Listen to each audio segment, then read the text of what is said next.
जी अस्सलाम वालेकुम। अब जो हम एक्टिविटी करने जा रहे हैं that is holding a spoon. आपने बच्चों को स्पून पकड़ना सिखाना है और इसका डायरेक्ट एम यही है कि proper way to hold the spoon, eye hand coordination, concentration, ठीक है।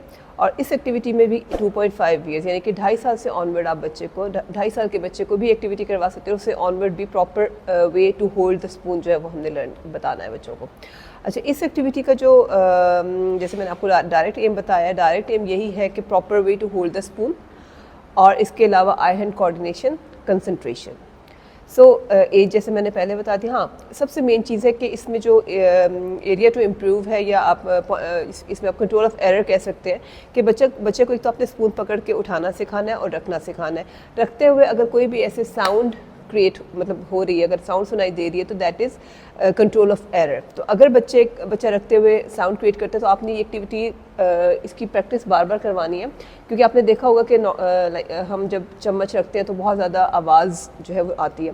तो यहाँ पर मेन तो यही हमने सिखाना है कि आपने जो है वो कैसे स्पून होल्ड करना है, कैसे उसको यूज़ करना है और वापस रखना है तो ज़ोर से नहीं रखना, विदाउट एनी साउंड रखना है। अब मैं आपको बताऊंगी कि आपने स्पून को होल्ड कैसे करना है। स्पून को होल्ड करने के लिए जो कर्व पार्ट होता है इससे थोड़ा सा बैक से विद 2 फिंगर्स आपके नीचे और थंब ऊपर, इस तरह से। This is the proper way to hold the spoon.